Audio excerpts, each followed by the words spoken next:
Good morning, everyone. Welcome back to the Namaste experience. Oh my God, can you feel that? Just breathe that in.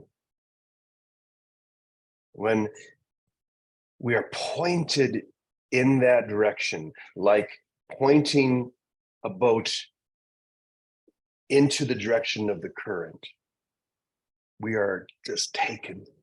That's the experience. We're just taken. And there's nothing better than being taken by that current of the divine. You can feel it. You feel something moving inside you, something that is immovable. That's strange, isn't it? You feel the immovable moving inside you. It can't be described. It can't be written down or talked about, but you know. You simply know. It's that journey from believing to knowing. A 12-inch journey from the mind to the heart. You simply know that which is forever known. The ego, or the split mind, or that aspect that we believe ourselves to be, is constantly trying to know that which cannot be known. And therein lies the rub. Trying to know something that's impossible to ever know because it doesn't really exist. And yet, in our attempts to make the dream real, we keep striving, keep trying, but in our effort into an impossible task, instead of just relaxing, letting that experience take hold. So that is why we are here, to let the experience have its way with us.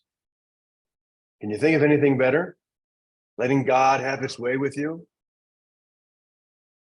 But you have to surrender, you have to open, you have to give yourself to that.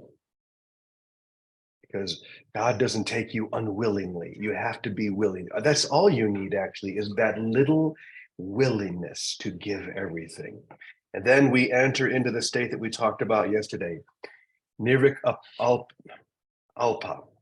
How do you say it again? Nirvikalpa. Nirvikalpa samadhi. Nirvikalpa samadhi. Total absorption and bliss. Not partial absorption. We're looking for total absorption, complete bliss. So this week we are focusing on the presence of Anandamaya Ma, the great awakener of bliss, because that's all her life was a full extension of bliss. And everyone who came near her would feel the radiance of that bliss. And because time is not real, that radiance is radiant right now. I think it was Leah. Is Leah here?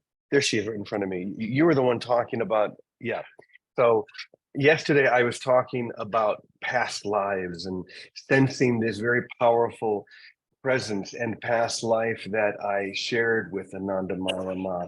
And she brought up something very interesting last night at dinner. We usually think of past lives as a linear thing from one to another in time. But it's all happening right now. Instead of going this way, it's more going this way. It's broadening out. The now, the experience of now is broadening out through various associations. And we can click in to those associations whenever we choose. This is the, we'll say, the master reference right now. The master reference is me, you, sitting here at Namaste Village. And so this is where we find ourselves. But all of the other experiences of now are taking place at the same time. So having an experience of a past life, say with Anandamaya Ma, is happening now. And can be experienced, it can be experienced as memory. That's how it came to me, remembering almost exactly as if I would remember my earthly mother now, themes from our past. but more than that, feeling the impact, feeling the radiance of that joining. So I think this is a much more healthful way to relate to past lives, to what is happening right now, being able to reference all the aspects of this very moment of now. Remember, only God, only love, only now. That's our mantra. So I do want to read something from Anandamaya Mai, and then a reflection about that came to me. So let's start with this from the mother. The Supreme Father, Mother, and Friend. God is all of these. Consequently, how can there be a cause or a reason for God's grace? I love how she's able to take something that is relatable and then immediately bring it into this high expression and experience of the causeless nature of the divine. First claiming that the Supreme Father, Mother, Friend, these are all God, but God has no cause. How can that which is causeless have a cause? Or how can that which is all-encompassing have a cause? Excuse me, it cannot, it does not, it will not. That which is all-encompassing simply is. In whatever form it shows up, whether it be the father, the mother, the friend, an awakened master, someone on the street. This is all God calling forth the experience of God, the experience of the divine within. So when we say that we are awake and ready, this is what we're claiming. We're claiming to be awake and ready to perceive that which is whole and real and can be perceived this and every moment in whatever form it appears before me. Okay, moving on. You are his, and in whatever way God may draw you to him, it is for the sake of revealing God to you. Everything that happens is for the sake of the divine being revealed in your mind. Everything. This is why we always say that literally everything that happens is conspiring to your awakening, conspires to you remembering that you are one, awakening to your wholeness. So once again, you are his, you are God's, and in whatever way God may draw you to him, it is for the sake of revealing God to you in whatever way. The desire to find God that awakens in man. Who has installed this desire in you? Who is it that makes you work for its fulfillment? You should try to arrive at the understanding that everything originates in God.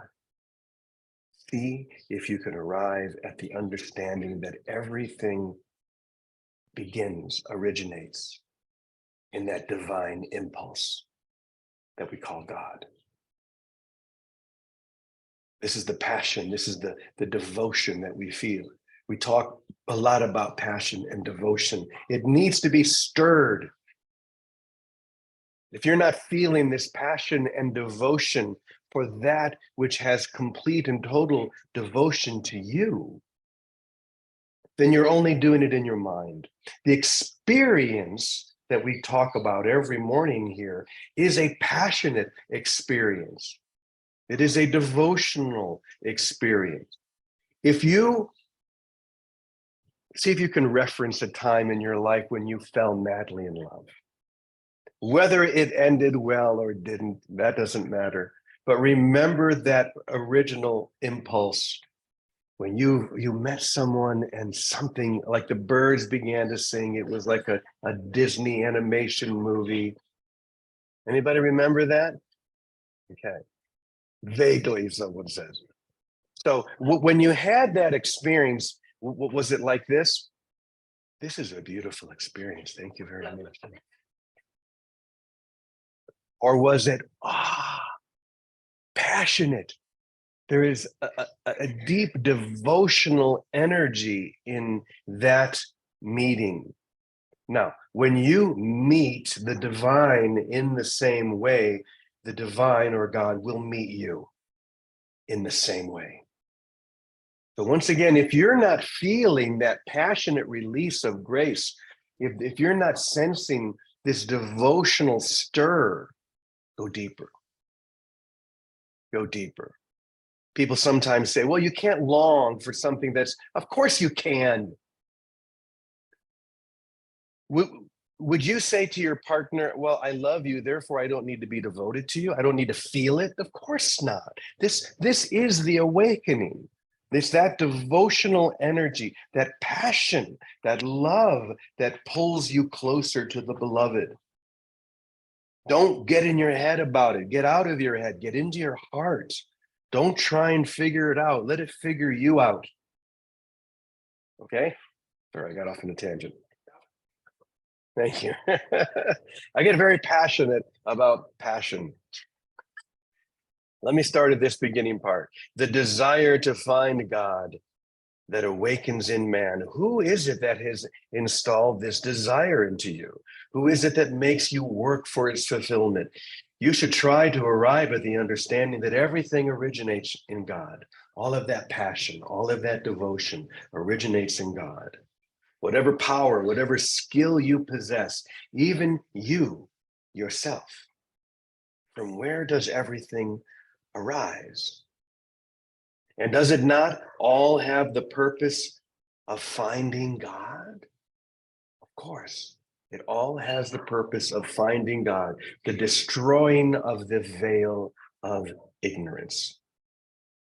What exists has its origin in God alone. Once again, anything and everything that exists has its origin in God alone. And since God is love, if something that you perceive does not find its origin in that love, then it's not real. It's a fading illusion, Maya, disappearing as quickly as it comes. Let it go. Let it go. Because everything that exists that truly is real, you will find in that passionate union with the beloved. Oh, okay. So then you must try to realize yourself with a capital S. You must seek to realize yourself. Are you the master of even a single breath? To whatever small degree God makes you feel that you have freedom of action, if you understand that this freedom has to be used to aspire after the realization of Him, it will be for your good. But if you regard yourself as the doer and God as being far away, and if, owing to this apparent remoteness, you work for the gratification of your desires, then it is wrong action. So what are we to do? Here it is. Look upon all things as the manifestations of God. We could stop right there. Look upon all things as the manifestation of God. No matter what, no matter how it appears, remember, all things are conspiring to your awakening. When you recognize the existence of God, He will reveal Himself to you as compassionate or gracious or merciful in accordance with your attitude toward God at that time. Just for example, to the humble, He becomes the Lord of the humble. Humility. If you want to open the door to this experience, humility is the path. Don't think you can get anything. You can't. You can try, and you have, and you failed. It's the greatest failure of your life to try to do this on your own and to fail. But to surrender and to give yourself wholly and completely to that ocean of divine bliss. To want it alone, to seek only that union. This is the path we walk now. So as I was meditating on this passage from Ma, something opened up inside me that I recognize as divine deliverance. Divine deliverance from all of those dreams, all of those desires, all of those limitations. So this is what came through. You only recognize a dream upon your awakening from the dream. Once again, you only recognize a dream upon your awakening from the dream. Until then, the dream is perceived as real, and no argument will convince you otherwise. Someone comes up to you in your dream tonight and says, by the way, you know you're just dreaming. More than likely, you're going to defend your dream. This is real. This is concrete. Look, I can knock on the wood. I can touch the person next to me, and it will seem to you to be very real. But once you awaken from the dream, every concern you had while dreaming disappears. If you were hungry in your dream, even though you felt tremendous hunger pangs, they disappear when you are awake. If you grieve the loss of someone you loved in the dream, the instant you awaken, your grief will fall away upon your awakening. So stop denying your awakened self. Stop denying your awakened self, which is forever awake. This is the key. It's forever. Your awakened self is forever awake. Of course it is. How could it not be? And deny instead the dream that forever denies you or your reality. Deny the dream that forever denies you or your reality. This is what we call denying the denial. And it is the key to awakening from the dream of your impossible split self. That's the key, to deny that which has always denied you. The perceptual egoic world has always denied you what you really want. Are we in agreement to that? It seems to give you what you believe you deserve, but it always holds back that most essential ingredient or quality, eternity. It's always limited and bound by time. And that which is bound by time is not who you are, and therefore will never satisfy you. So, with that being said, let's bring on Victoria and hear what she has to share about Good morning, this. Brother James. Good morning, everyone. And I first have to say, Stephen, that's so wonderful. That picture of all you guys in Ahihik at Namaste. Yeah, I Can you see it? that. It's a great picture. It's like looking at everybody all at once. Thank you. Thank you. So, Brother James, I'm going to be a little more mundane.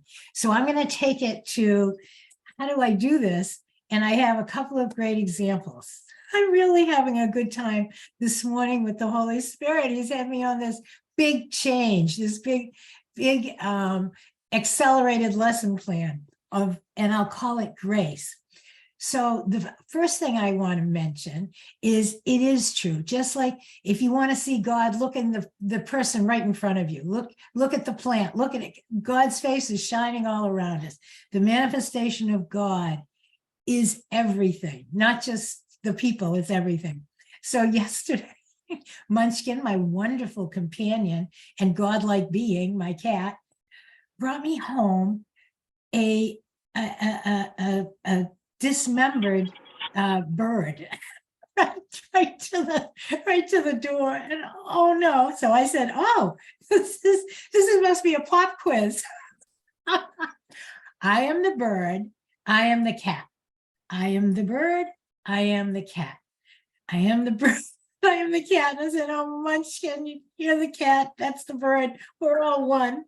The way to stay awake in the dream is to realize we're all one. One is the way we count in the dream, one. So I brought Munchkin in and he came in. He's much more affectionate even. I don't know. Anyway, so that was one example. Now, the other one, I got up this morning, so I'm leaving tomorrow morning to go to Boston for Thanksgiving. So there's always a million things to do. I have baklava to deliver, things to clean and make, at least 20 things. So still I'm on that program of don't look at a word, just come to me completely empty-handed, wholly empty-handed. So I sit up and I say, all right, I got a lot to do. I don't have time to meditate, and I don't meditate that well anyway. So no, you gotta sit. Okay, so I sit. So I sit for a while, 30, 40 minutes, not that long. And I make space. That's really what I do. I make space.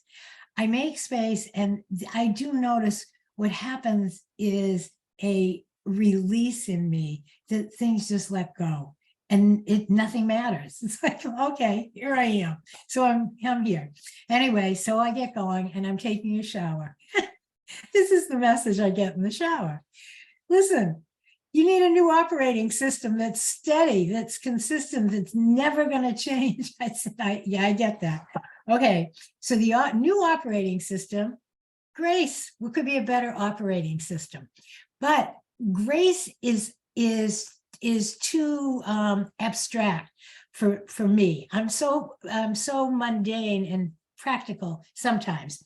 So okay, what does that mean? For right now, I got a lot to do. So just stick with me. And the other thing, I feel like it was like Jesus saying, listen, I'm ordinary, just like you. Don't you see that? You can't be so different if we're all one, right? So just let it be this simple and easy. I said, okay. So he said, he'll live by you, and this is true. I don't think about the past or the future. That part was kind of gone. I don't care. I don't care what happened. I don't care what's going to happen. I like to be efficient though in the present. It's like I've got this list of 20 present things before I can get in the car. So the message was, you live by, but what was it? By the person, the clock. The person, the clock, because I'm so used to being efficient, especially when I was in the restaurant days, got to be efficient. Things had to go chop, chop. So I'm efficient. And he said, there's a new way of efficient. I'm going to show it to you today. So I said, okay, I'm all in, let's go. But you have to catch yourself. And I had to catch myself all morning long. And I did at least 20 things. When I tell you, literally, things I thought would take me all day. But I saw my mind bounce back to, what time is it? I can do that in 10 minutes. No, bounce back, take it back, forget it. Don't look at the clock, by the clock and by the purse. Don't worry. So what I got is JC Central puts out limitless credit cards. So I have a debit card that apparently has no limit. He said, go get what you want. Don't worry about it. Everything will be covered. Don't worry about it. I said, good, I like that. I'm tired of person clock anyway. So I had to go to the store and I have to get cat food and whatever else to leave in the house. And I zip over, zip back, and I see how, that costs how much? Nope, doesn't cost anything, because how do I add now? 1. How do I see now? 1. Everything's 1. I like that. How do you stay awake in the dream? This new operating system, operating by grace, not the sweat of my brow. That's what he was saying. And I don't want to do anything by the sweat of my brow. A long time ago, I knew if I don't like something, just don't do it. Whether it's people say, oh, you should walk for exercise. Forget it. I'm not a walker, but I can go swim and I can dance. Don't take me for a walk or try to take me on a hike. I'm not going there. I'm very happy right here. So my new operating system, by grace, not by sweat, no sweat over my brow anymore, by grace, and catching it all the time, but I'm telling you, not catching it. Oh, I caught you 3 or 4 times today. I caught it 3 or 4 times in a minute in my mind, going back to what time is it? And I got to be there at 10, and like, forget it. Just forget it all. Let that operating system get stable. That's what's happening. So together we're getting stable in living by grace. And to me, Brother James, I don't care about bliss particularly. I think that's a nice idea, but I like present happiness. I'm good with that. I am grateful. I in my heart, I know that those of us that have been brought together in this family, we have had multiple experiences that brought us here, because we come by knowing and by recognition. We don't come because we studied some set of works, even the Course in Miracles. We come because that so much has been already opened in us. And that kind of bliss, I don't know it. I know maybe instance of deep, deep peace, and maybe bliss would be great. But my direction is happiness now comes from love now. It's like love the bird, love the cat, love doing the dishes, love going to the store, love everything that's in front of you. Love delivers happiness. It is the outpouring of grace, and it is this simple. We don't ever have to complicate it ever again. And every day we meet here to keep it simple, because we reference one another now. I'll hear Jimmy in my head say, in the prison, in the prison, in the prison. And I do that all the time. But now I say, nope, I'm not in the prison. I may be in the dream, but I'm out of the prison. So I'm in the dream. But I said, I don't want to be in the dream. I want to be awake in the dream. Wait a minute. What was the other one? And Linda Flock here, Dancing Leaf. I see her as Dancing Leaf all the time. Wait a minute. And it's like these are the identities of grace. These are the identities of our awakening. And that's where we live now. We help each other. We hear each other in our hearts and our heads. So I hear you, I see you, and I love you all. Thanks, Brother James. I love you with all my heart. Oh, thank you, Vicky. We love you too. Now, just so you all know, just when you look at Vicky, that's what it looks like to upgrade your operating system. That's what it looks like. The radiance, the joy, the simplicity, most of all, the love.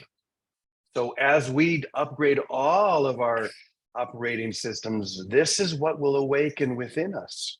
So why hold back? Why wait? Let's upgrade. There's always that little button. Remember in your computer, it's upgrade, new operating system. There may be a few bugs, you know, every time you upgrade your system, there are a few little bugs that get worked out. They'll work out, you know, there's a whole crew behind the operating system that'll work all of that out. You don't need to worry about it. But you do have to hit the button. Otherwise, you stay with the old operating system. And you never really move into that joy, that passion, that devotion that you're seeing here today. Sound good? And so we say, Amen, Amen, Amen, Amen. Punto. We love you guys. Have a beautiful Love you day. all. Many Thank you all so blessings. much. Go hit that button. See Love you everybody. tomorrow. Laughing. Namaste.